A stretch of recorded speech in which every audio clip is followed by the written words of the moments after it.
upon a midnight dreary, while I pondered weak and weary over many a quaint and curious volume of forgotten lore.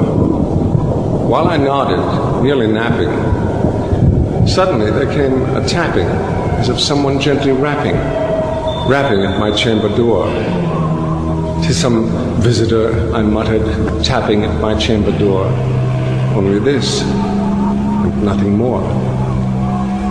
How distinctly I remember it was in the bleak December, and each separate dying ember wrought its ghost upon the floor. Eagerly I wished the morrow. Vainly I had sought to borrow from my books surcease of sorrow, sorrow for the lost Lenore, for the rare and radiant maiden whom the angels name Lenore, nameless here, forevermore. And the silken, sad, uncertain rustling of each purple curtain thrilled me, filled me with fantastic terrors never felt before, so that now, to still the beating of my heart, I stood repeating, "'Tis some visitor, entreating entrance at my chamber door, some late visitor, entreating entrance at my chamber door. This it is, and nothing more." Presently, my soul grew stronger. Hesitating then no longer, "Sir," said I, "or madam, truly your forgiveness I implore, but the fact is I was napping.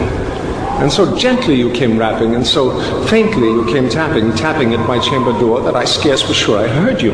Here I opened wide the door. Darkness there. Nothing more. Deep into that darkness peering.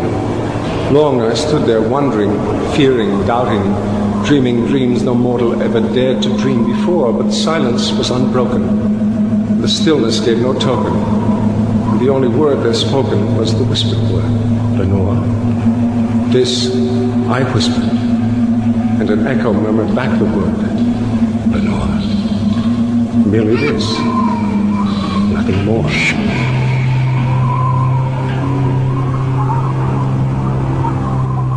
Back into the chamber turning, all my soul within me burning. Soon again I heard a tapping, somewhat louder than before. "Surely," said I, "surely that is something at my window lattice.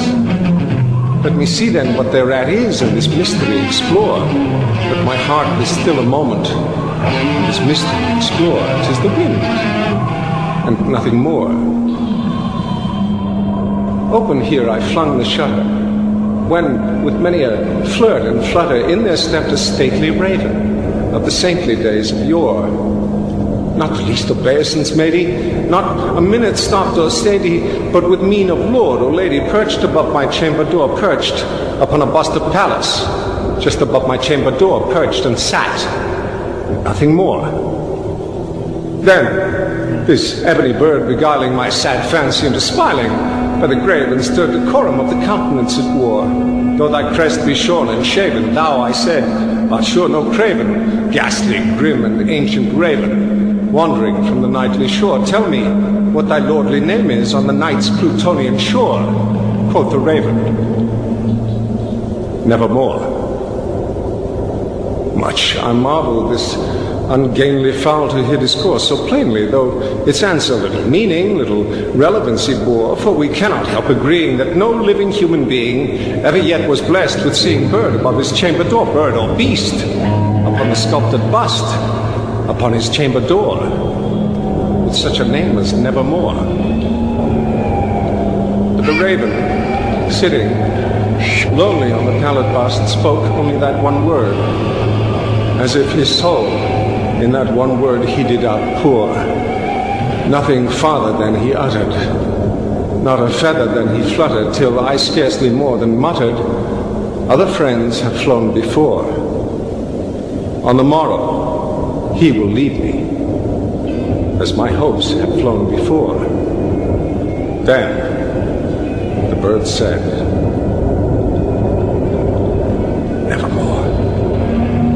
Startled by the stillness broken by reply so aptly spoken, "Doubtless," said I, "what it utters is its only stock in store, caught from some unhappy master, whom unmerciful disaster followed fast and followed faster, till his songs one burden bore.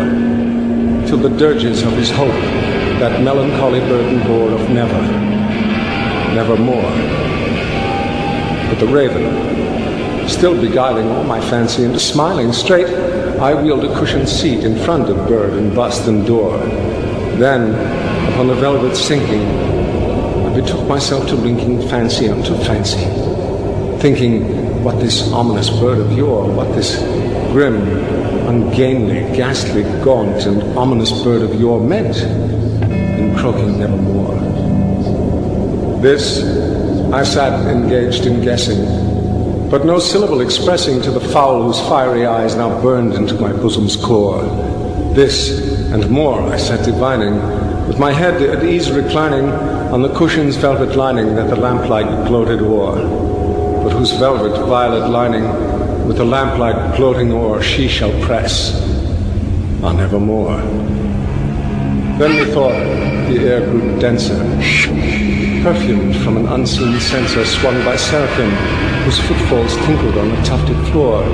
Wretch, I cried, thy God hath lent thee, by these angels he hath sent thee respite, respite and nepenthe from the memories of Lenore. Quaff, oh quaff this kind nepenthe, and forget this lost Lenore. Quoth the raven, nevermore. Prophet, said I, thing of evil, prophet, still a bird or devil, whether tempter sent or whether tempest tossed thee here ashore, desolate, yet all undaunted, on this desert land enchanted, on this home by horror haunted. Tell me, truly I implore, is there balm in Gilead? Tell me, I implore. Quoth the raven, nevermore. Prophet, said I, thing of evil, prophet, still a bird or devil, by that heaven that bends above us, by that God we both adore. Tell this soul with sorrow laden, if within the distant Aden it shall clasp a sainted maiden whom the angels name Lenore. Clasp a rare and radiant maiden whom the angels name Lenore. Quoth the raven, nevermore. Be that word our sign of parting, bird or fiend, I shrieked, upstarting. Get thee back into the tempest and the night's Plutonian shore. Leave no black plume as a token of that lie thy soul had spoken. Leave my loneliness unbroken. Quit the bust above my door. Take thy beak from out my heart, and take thy form from off my door. Quoth the raven, nevermore. And the raven, never flitting, still is sitting on the pallid bust of the palace just above my chamber door.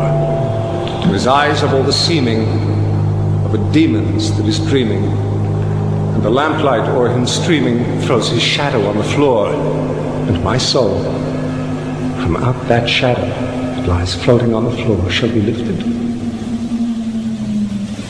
nevermore.